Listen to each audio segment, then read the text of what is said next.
historically, it's always been that this has been an activity for retired and senior people, right? This is what they do when they get older. But since so much has opened up on the internet, now things have opened up.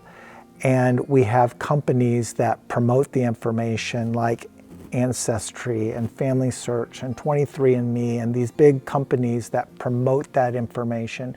And then we have the DNA testing that's come in, and that brings more interest and more tech savvy people coming into the arena. So you end up seeing a real cross section of people that are becoming more interested and more involved in doing genealogy research.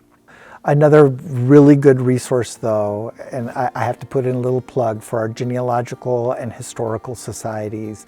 Those people that work at those places and volunteer at those places, they have experience and can help you out. They can give you tips, tricks, angles to look at, things you might not have considered in the past. And they're a friendly group of people that are willing to help if you just reach out and connect with them. When people think about genealogy research, they think about the book work and the research and the studying and all those source citations that are, as long as your arm. Yes, it can be that, and that's great to have that type of information, but not everybody wants to consume the information that way.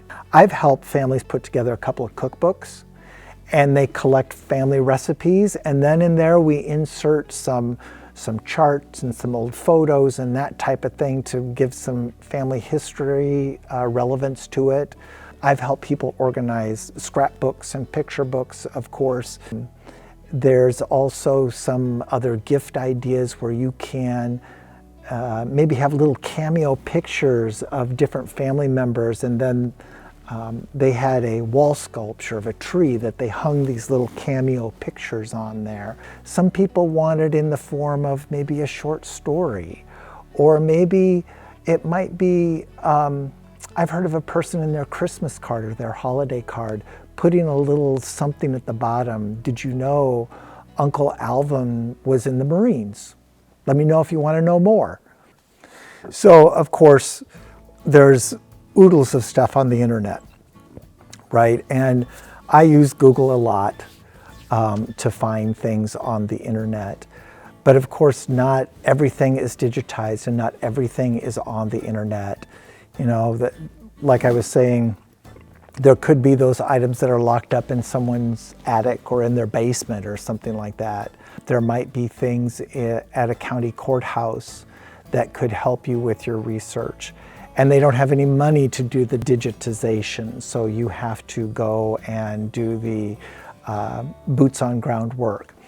The same is true with church records, land records, that sort of thing. There are also a number of archival holdings around the United States and private libraries that have things that are available for the public to view, but you have to be there in person to look at. I was last year at in Virginia, in Richmond, Virginia, doing some research, and we went to a private library where they had letters written by George Washington and Thomas Jefferson, that I could pull out and look at and read. Sometimes there's some data in those letters that might make reference to a friend or another family member to help you make your connections. Of course, that gets a little bit more for the more advanced researcher who wants to pursue that type of thing. It really comes down to a lot to how can you find the information that you collect, how can you share it in a way that's consumable to others so that they will benefit from it also? Because it really does help a person identify not only where they came from, but how they got to the place that they are today, and can even give some perspective of where they're going to go tomorrow.